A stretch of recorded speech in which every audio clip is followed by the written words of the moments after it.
Hi everybody. I wanted to come on because something happened on Thursday which screamed to me, this is a good little mini teaching. And anyways, I'm I'm just gonna go ahead. I wrote it down so I don't forget because I've already done like 10 takes. And yeah, I'm just gonna read it.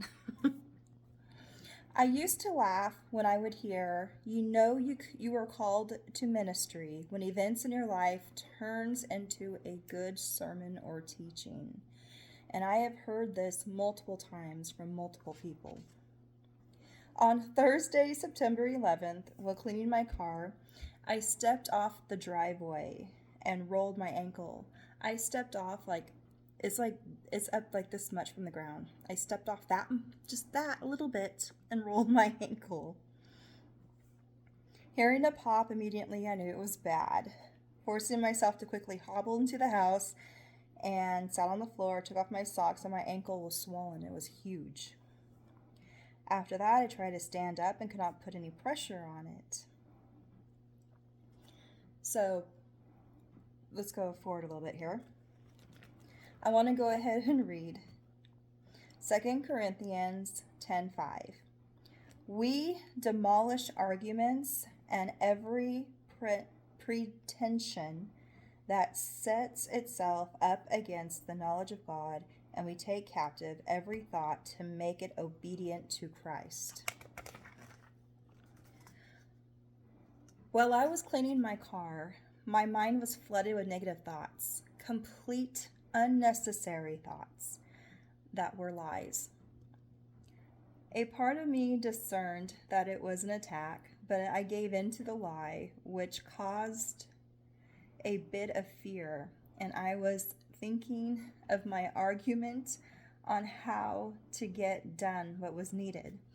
So I was constantly while I was cleaning my car, I was constantly thinking, I don't know, just like these negative thoughts started coming in. And I started, I got distracted by it. Like I said, I kind of discerned it, like I kind of knew it, because why would so many negative thoughts flood in at the same time? We were getting ready to go to a Christian family camp for the weekend with the church, and it was like we've had some little issues come up, with the fires and the smoke and all that, where we almost didn't go. And we're fighting so hard just to go. So again, I should have just known. Okay.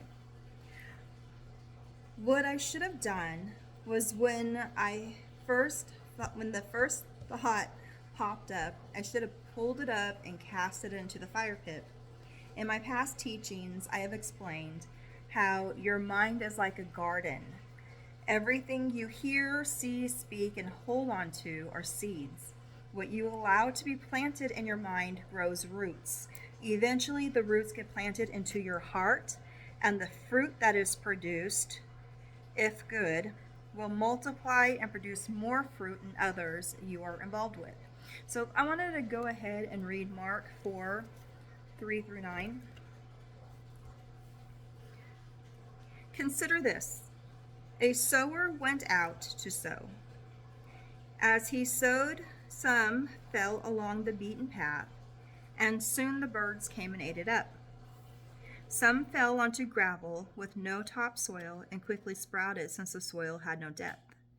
But when the days grew hot, the sprouts were scorched and withered because they had insignificant roots. Some fell among the thorns, and the thorns grew up and choked it, and it yielded no fruit. But some fell onto good, rich soil that kept producing a good harvest. Some yielded 30, some 60, and some 100-fold. If you understand this, then you need to respond. You see, our mind is the soil, so everything that comes into it, the more you... So, okay, for an example, you go to church, you hear a good sermon, and you hear those scriptures, and those seeds are being planted into your mind, right? That's coming in, it's sowing. And then the more you read the Bible, the more you study, the more you pray, the more you ask for wisdom and understanding, you're watering those seeds, and then those seeds will sprout out and produce fruit. Now, if you do not cultivate and take care of those seeds, they're not going to form in a harvest, right? But I do have teachings on this and some videos I have on YouTube. Okay, where am I at? Now, 2 Corinthians 4:9. Persecuted but not abandoned, struck down but not destroyed. 1 Corinthians 10:12. So if you think you are standing firm, be careful that you don't fall. Now, I allowed negative thoughts and lies to influence me to take my eyes off of Jesus. If I would have casted out those thoughts, I would more likely been paying attention to where I was stepping. Now, the thoughts that were coming in,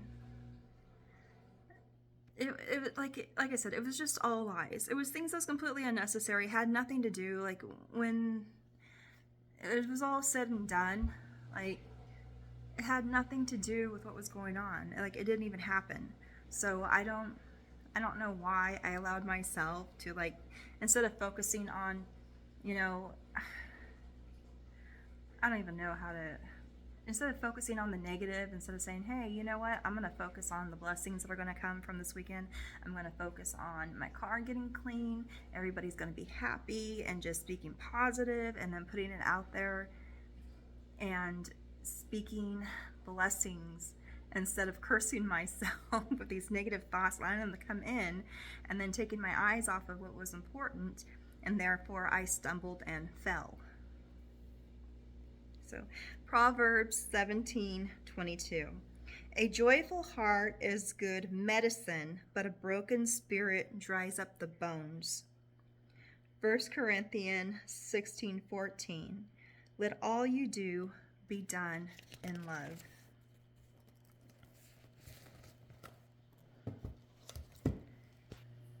So again, while I was doing that task, if I would have done it with a joyful heart and allowed all these positive good things and thoughts to come in and casted out the negative, casted out the lies, casted out the what ifs, and just focused on Jesus and the blessings this was going to bring to our family, I believe that my step would have been light, my heart would have been filled with joy, and I would have been able to go on and complete my task without stumbling and falling. So this can apply to you in your life. When you are doing things, do it with a joyful heart. Again, every time you step out to do something, you go speak to somebody, you're doing a chore, do it with a joyful heart. Number one, Jesus is watching you, right? We have a cloud of witnesses around. And as you are speaking truth into people and love into people, do it with just that, with love and peace. And as you go forth in your daily task, again, do it with a joyful heart, do it with love. Pay attention to what's going on around you. Don't just do it blindly, because once you start getting arguments and those negative thoughts start going on in your head, it clouds your vision and you can't see further, right? You can't see what's going on. You can't see what your next step is going to be when your vision is clouded.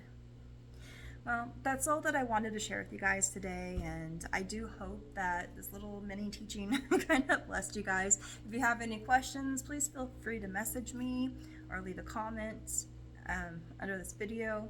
I will be more than happy to share more. Thank you. You guys have a wonderful, blessed day.